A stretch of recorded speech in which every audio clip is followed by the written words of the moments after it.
My God, what am I doing standing in the cold like this?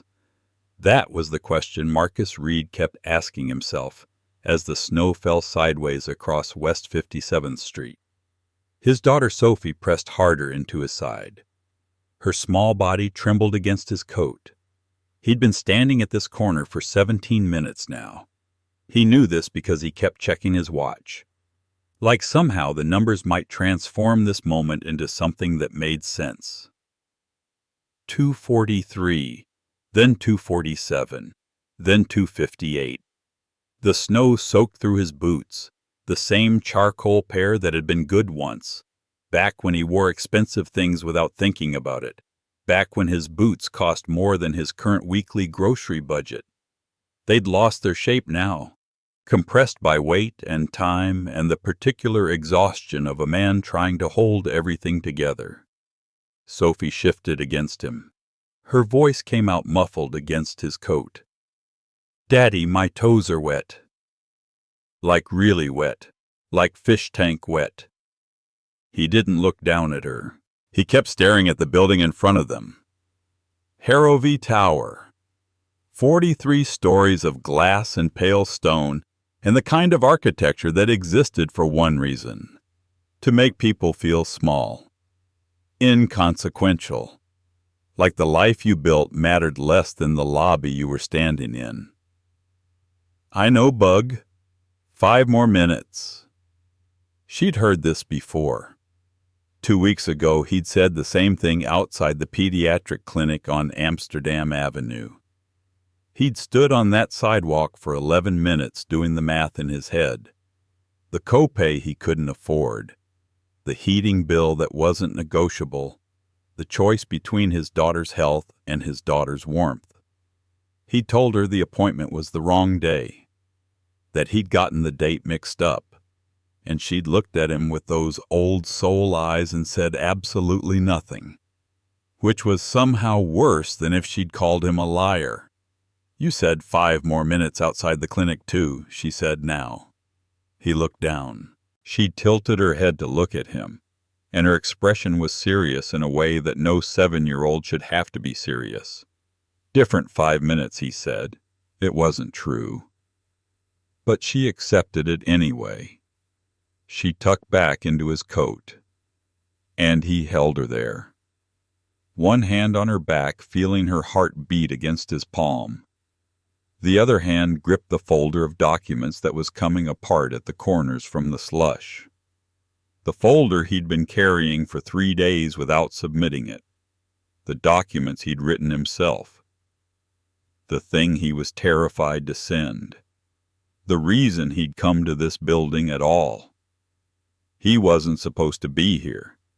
The job at the warehouse was supposed to keep him moving forward. $11 more per hour than the last job. That meant something when you were living month to month, surviving on margins so thin you could see through them. The overnight run to Newark was reliable. The money was stable. Stability was the thing he'd learned to value above everything else because stability meant he could show up for Sophie. It meant he didn't have to want anything that might take him away from her. And then his supervisor said the equipment was down. Equipment issue. Nobody's fault. Go home. Come back tomorrow. And somehow the city had folded him through 3 blocks of snow until he found himself standing in front of the place where he'd once kept an office on the 28th floor. The place where he'd built something that mattered. The place where he'd learned that what mattered most wasn't what you built, but what your building cost. The revolving door was 30 feet away. Just 30 feet. The lobby was public, which meant it was warm, which meant his daughter could stop shivering. He could sit for 5 minutes while he figured out what he was doing here. Why his feet had brought him to this exact corner on this exact day. A doorman stood inside the glass doors. Charcoal coat. Professional expression. The kind of man whose job was to make certain people feel like they belonged and certain people feel like they didn't. Marcus had worn a suit once. Had worn suits every single day. had stood in rooms where the questions were about valuations and market share and how to scale a company into something that would survive him. He'd believed those conversations mattered more than anything else in the world. He'd believed that building was the highest calling a man could answer. Then Claire got sick. Then everything reorganized itself around a single terrible fact. He didn't think about that often. It wasn't productive. It wasn't useful. It wasn't something he could share with the woman who watched him load freight onto trucks on 11th Avenue for 8 hours at a time. She didn't need to know why his hands sometimes shook when he was lifting, why he sometimes paused in the middle of his shift and just stood there holding a box looking at nothing. The wind came off the avenue and hit them sideways. Sophie made a small, involuntary sound and pressed herself harder against him. He felt her body compress, felt her trying to take up less space, as if needing warmth was something she had to apologize for. This was the thing that broke him every single time. "Just warm up," he said. "Just 5 minutes inside." He put his hand on her shoulder and steered her toward the revolving door. The doorman saw them coming. The doorman didn't move. He simply watched with the practiced expression of someone who'd already made a decision about whether these people belonged in this space. They didn't. But the lobby was warm, and Sophie was cold. And Marcus had learned that sometimes you had to walk into spaces that weren't built for you anyway. On the 31st floor, a meeting was running 14 minutes late. This was unacceptable. Victoria Chen had one rule about meetings, and the rule was absolute. They ended when they were supposed to end because time was the only resource that could never be recouped. Once you spent a minute, it was gone forever. You could earn more money. You could build another company. You could find new people. But time was finite. Time was absolute. Time was the thing that separated people who understood success from people who just thought they did. She'd learned this from her mother, who'd worked 2 jobs and believed that wasting seconds was a moral failure. Her mother had believed that every second you weren't building or learning or moving forward was a second you were falling behind. Victoria had never forgotten that. She was standing at the window of the conference room on the 31st floor, looking down at West 57th Street while Marcus Webb, her head of acquisitions, explained for the 3rd time why the Caldwell deal required another 30 days of due diligence. Marcus was intelligent. She'd hired him for his intelligence, but she wasn't listening to his explanation anymore. She'd understood his argument in the first 12 seconds. The remaining explanation was for his own comfort. He needed to believe he was convincing her. She was willing to allow it to a point. Below the window on the street, she noticed something. A man and a small child. The man was standing at the corner in the way that people stand still when they're trying to decide something. Not thinking. Standing still in the grip of paralysis. His coat was charcoal wool. It had been beautiful once, structured, well made. But it lost its shape at the shoulders the way old things do when they're worn by someone who doesn't have the option of replacing them. The child was small. 7 years old, maybe? 8. She had her father's gray eyes. They were standing in the snow, and the man was holding the child against him with the kind of grip that suggested she was keeping him from floating away rather than the other way around. Victoria Chen had built a company worth more than $400 million on her ability to read people. She understood what they wanted before they knew how to ask for it. She'd seen the fear in their eyes before they thought to hide it. She'd built her entire career on this gift. This ability to see underneath the surface of things. She'd never looked down. She'd never stopped walking for a stranger.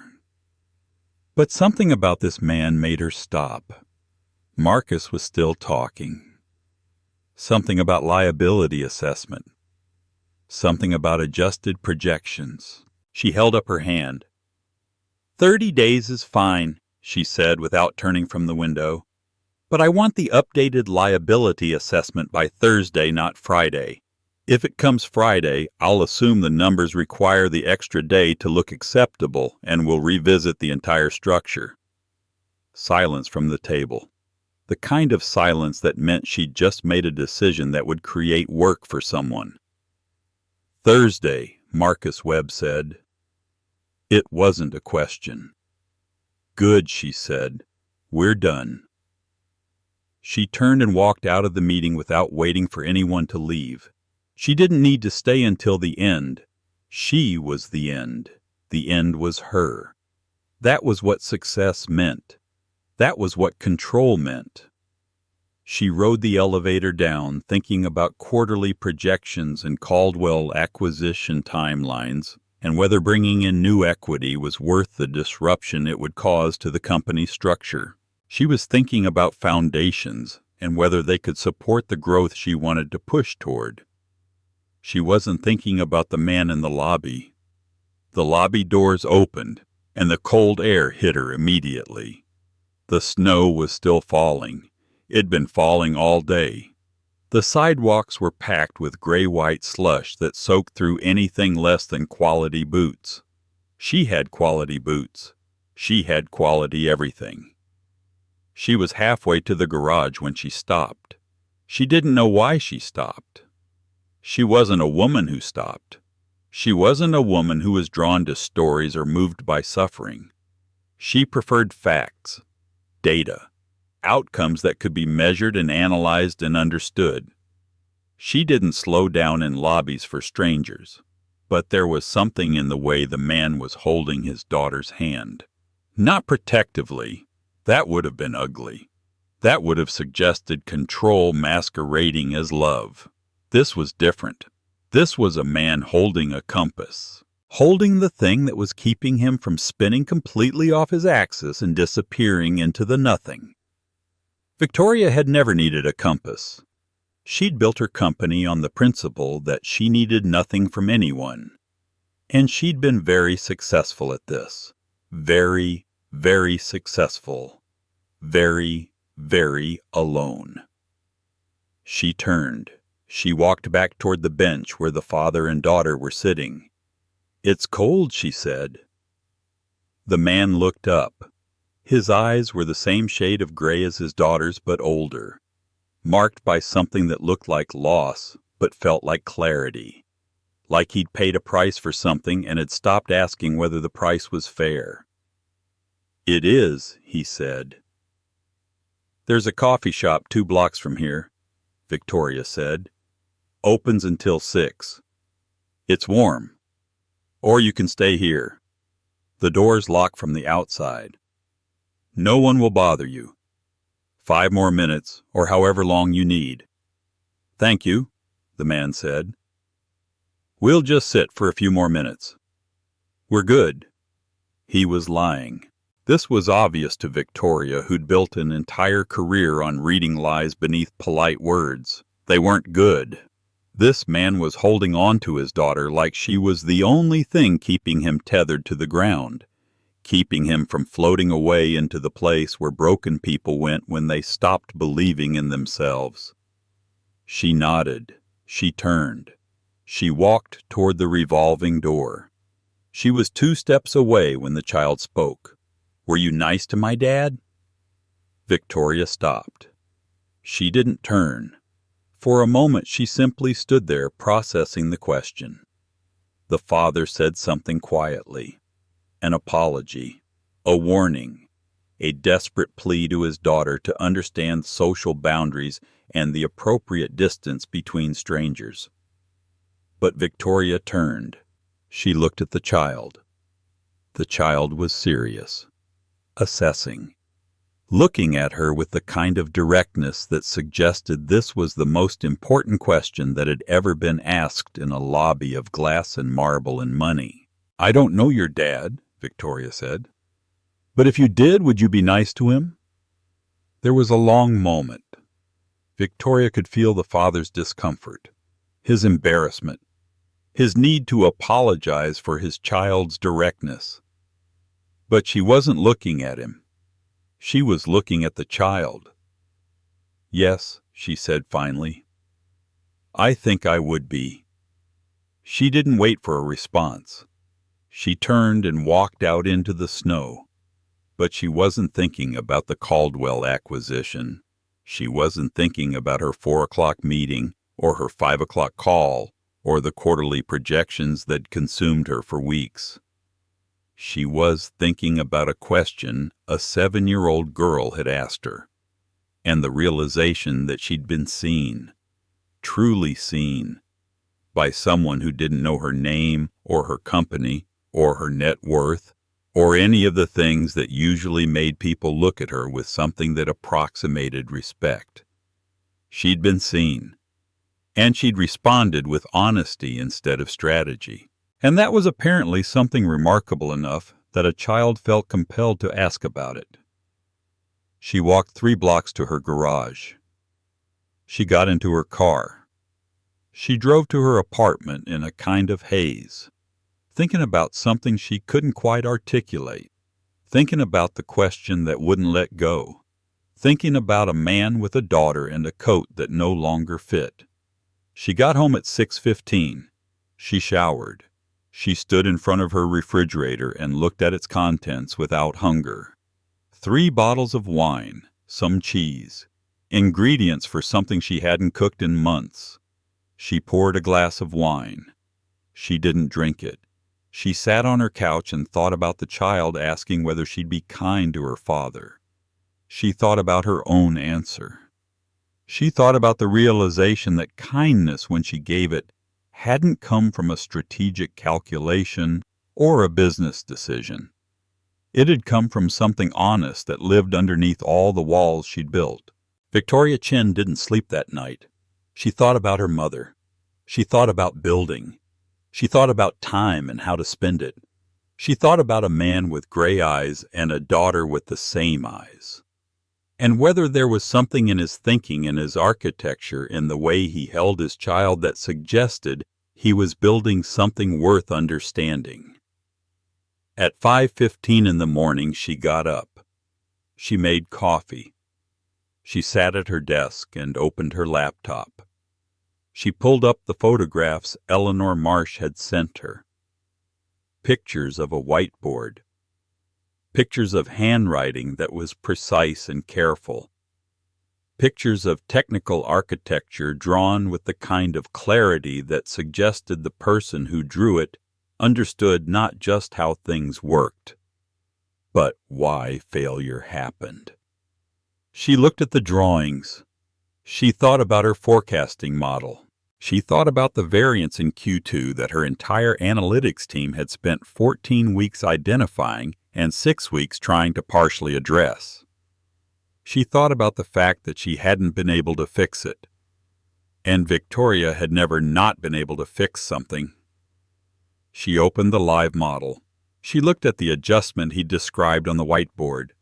It was elegant, simple, the kind of solution that only existed if you understood the problem deeply enough to see not what was failing, but why failure had been inevitable from the start.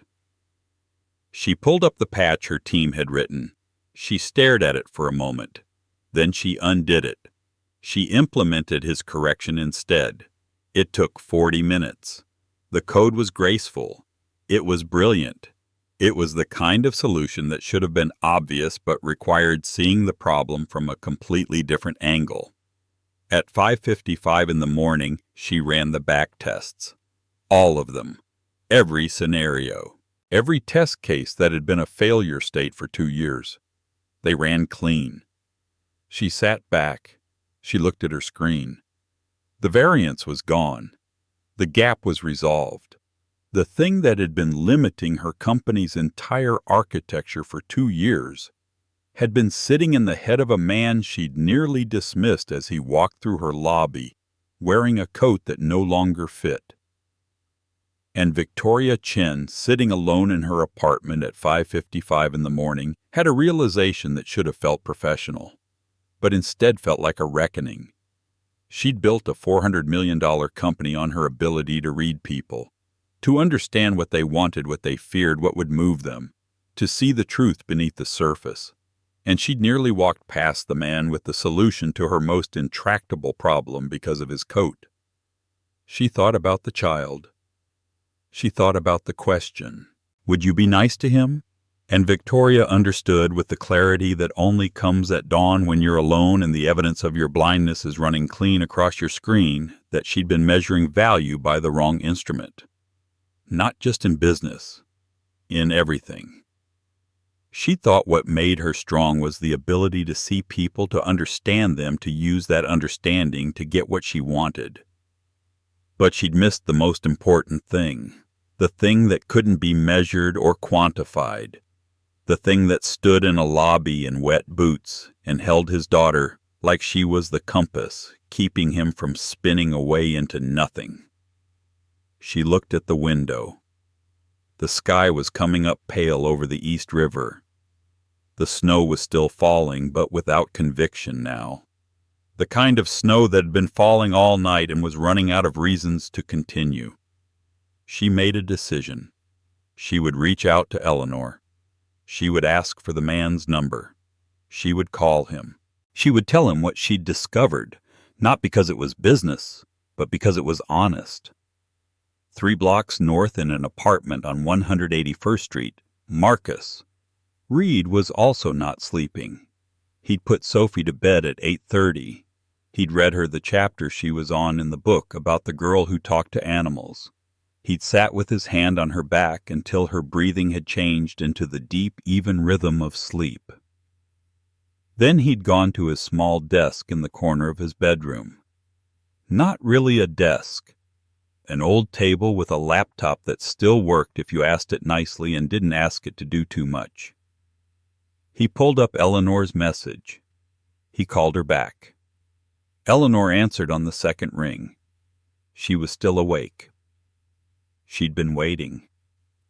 "Tell me about her," he said. "Victoria. She's brilliant. Cold but brilliant. Exactly the kind of person who won't waste your time or mine." Why is she interested? Because she saw something on the whiteboard. Because she ran your fix and it worked. Because something shifted for her when Sophie asked her a question about whether she'd be nice to you. Will she hurt me?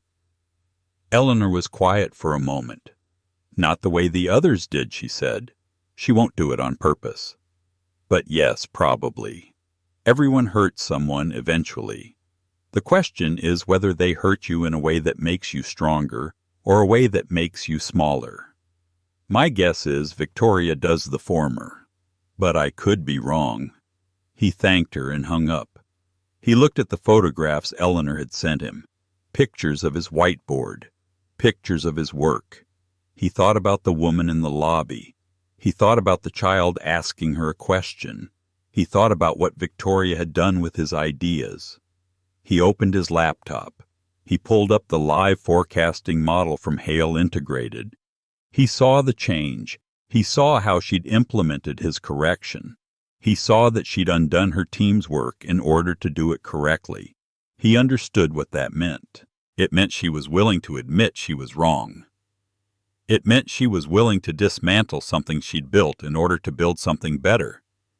It meant she was taking a risk on him. He thought about what this would mean for Sophie. He thought about the possibility of stability. He thought about the cost of becoming someone who wanted something again. For 2 years he'd wanted nothing. Wanting nothing meant you couldn't be disappointed. Wanting nothing meant you couldn't fail. Wanting nothing meant you could come home by 7 and eat dinner with your daughter and sleep and do it all again the next day. But wanting something meant risk, meant possibility, meant that Sophie might start to believe in him again, and if he failed, she'd have further to fall. He sat at the window for a long time looking at the snow-covered street below. He thought about his wife Claire. She'd died 2 years ago. She would have had a very specific opinion about this moment. She would have said something that sounded like a question, but was actually a verdict. Are you taking this for yourself or for her? And he wouldn't have known the answer. She would have waited, and eventually the truth would have come out, and she would have nodded as if she'd known all along. He missed her. He missed her in the way you miss something that's woven into the fabric of who you are. At 6:30, Victoria sent the text.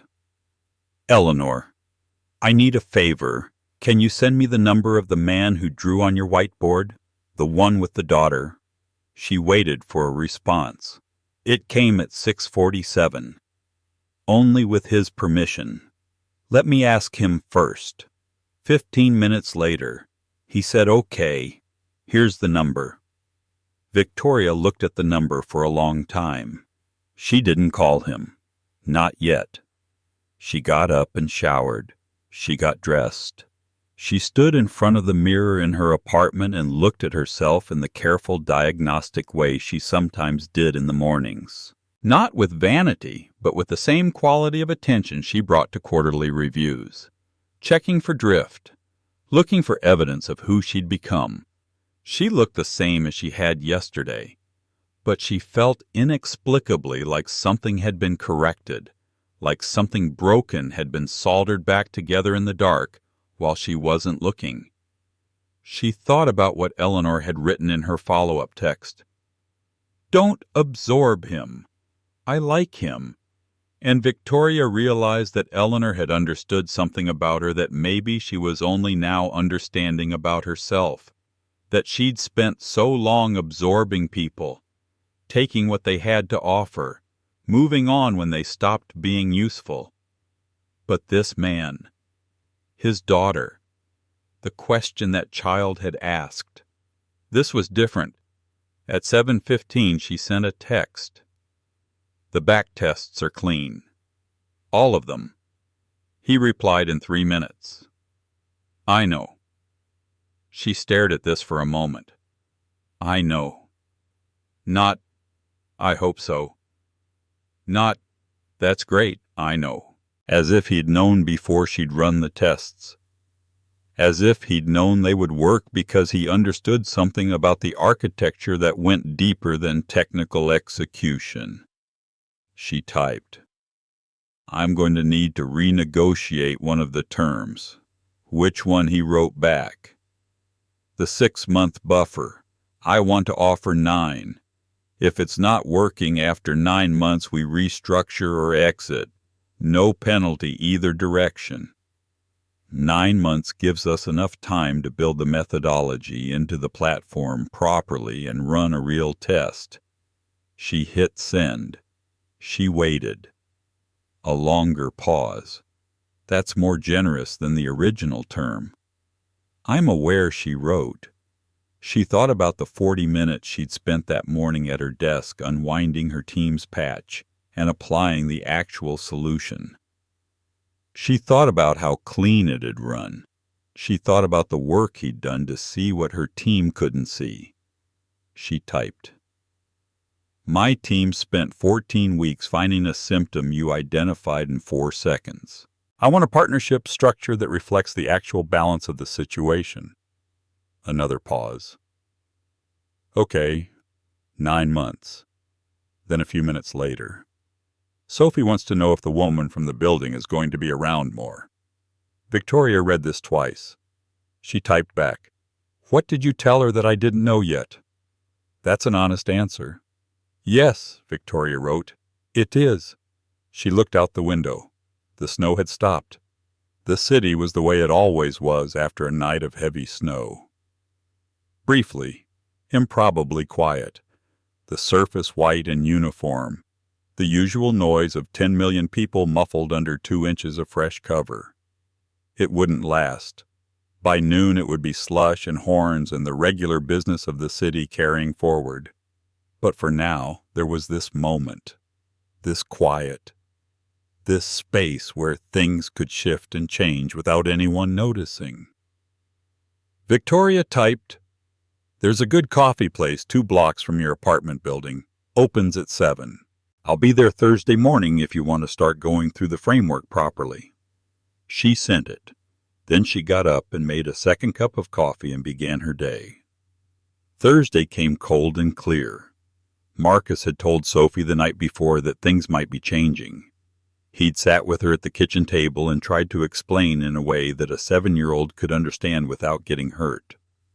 Things might be different, he said. What kind of different? Different like my work might change. Like I might have a new job. Is that good different or scary different? He thought about this honestly. He thought about Victoria at the coffee place. He thought about the work ahead. He thought about the cost of wanting something. Both, probably, he said. For a while. Sophie had accepted this the way she accepted most things, with a patience that broke his heart. The coffee place was small and warm. It smelled like espresso and possibility. Marcus arrived at 7:02, which meant Victoria hadn't arrived yet. He ordered a coffee. He sat at a table by the window. He waited. Victoria arrived at 7:09. Not late. Exactly on time. She ordered nothing. She sat across from him. "The back tests are clean," she said. "All of them." "I know," he said. "You know, Eleanor told me. I assumed from the way you were texting that it worked." Victoria looked at him for a long moment. She looked like someone who hadn't slept. She looked like someone who'd spent the night taking apart everything she believed and rebuilding it differently. "I want to offer you a position," she said. "Not a contractor. Full-time. Senior architect. You'd report to me. You'd have complete access to everything. You'd have significant autonomy in rebuilding the foundational architecture of the entire forecasting system." He listened to her explain the salary. It was more than he'd made at his company before everything fell apart. It was the kind of money that meant stability. That meant Sophie could go to the good schools. That meant he could breathe. The hours, he said. What would that look like negotiable? Within reason. "I don't want you to miss your daughter's life again." He understood what she was saying. She was saying, "I know what you gave up. I'm not asking you to give it up again. I need to talk to Sophie," he said. "Yes," she said. "You do. I need to understand what I'm agreeing to, not just the technical work, but what this means. For your company, for what you're building." Victoria set down her coffee. She looked out the window. The snow was still on the ground, but it was becoming something else. Ice underneath, dirty slush on the surface, the city reasserting itself. "We're rebuilding," she said. "The forecasting model is the foundation, but the real rebuilding is happening in how I think about value, about what it means to see people, about what it costs to miss someone because they're wearing the wrong coat." She was quiet for a moment. "I nearly walked past you," she said. "I would have walked past you if your daughter hadn't asked me a question. And that question made me realize something about myself that I should have understood years ago." "What did she ask you?" "She asked whether I'd be nice to you." He closed his eyes for a moment. He thought about Sophie. He thought about how she read the world and the people in it with perfect accuracy. "What did you say I said yes?" He opened his eyes. He looked at Victoria. He saw the honesty in her face. He saw the risk she was taking. He saw someone who'd built everything alone, finally understanding what she'd missed. "I need to think about it," he said. "How long? 24 hours?" Okay. She pushed an envelope across the table. Inside was a contract. His terms. His life about to become something different. These are your terms, she said. Signed. As written, no negotiation. Because I'm not going to ask you to compromise on what you need. That's what every other place in your life has done. I'm not going to do that. Either this works on the terms that keep you whole, or it doesn't work. He took the envelope. There's something else, Victoria said. If you take the job, I want to meet Sophie. Properly. Not in a lobby, but somewhere that's hers, where she feels safe. Why? Because she saw something in me that I couldn't see in myself. And I'd like to understand what that was. On Friday, Marcus told Sophie. They were at the kitchen table. He'd made her favorite eggs with cheese on top. She was reading her book about the girl who talked to animals. But she was also listening. She was always listening. I have something to tell you, he said. Okay. A woman offered me a new job. A really good job. The kind of job that would mean I could be home by 7 every night. But I wanted to ask you first. Sophie closed her book. She looked at him with those old soul eyes. Is this the woman from the building? Yes. Does she seem nice? I think so. Then you should take the job. It's not that simple, Sophie. There are other things to think about. There's risk. There's change. But you always say that change is how we grow. He had said that. He'd said it many times. He'd been trying to teach her to be brave in a world that had taken bravery away from him. Yes, he said. I do. So you should take the job. There's one more thing. She wants to meet you. Sophie considered this. She set down her book. She asked, does she understand that you're not just a person who works on computers, that you're a person who has a daughter, that we're a package? I think she might be starting to understand that, he said.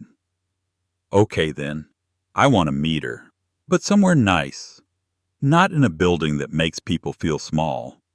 He smiled. He thought about how his daughter had learned to set boundaries without being told to, how she understood her own value better than he did. I know exactly where to go, he said. The next morning they went to Central Park. It was still cold. The ground was white. The trees were bare. The kind of Saturday that belonged to winter but was asking whether it might be spring. Victoria was waiting by the boating lake. She was wearing a good coat, not her work coat, a different kind of coat. The kind of coat someone wore when they were trying to be a person rather than a position. Sophie saw her first. She stopped walking. She stood very still. She looked at Victoria with the particular intensity that meant she was reading something true in another person. Hi, Victoria said. Hi, Sophie said back. They walked. They talked about nothing important. They talked about the ducks, about the ice on the water, about whether spring would come or if winter would stay forever, about what Sophie wanted to be when she grew up, a herpetologist or a systems engineer, or both. You can be anything twice, Marcus said.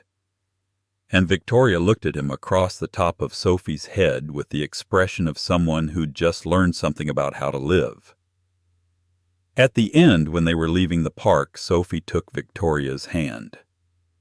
It wasn't a gesture Sophie made easily. It was a gesture that meant she'd decided something, that she'd determined Victoria was worth holding on to. Daddy says you might be around more, Sophie said. Yes, Victoria said. I think I might be. Good. I like you better than the building. Victoria looked at Marcus.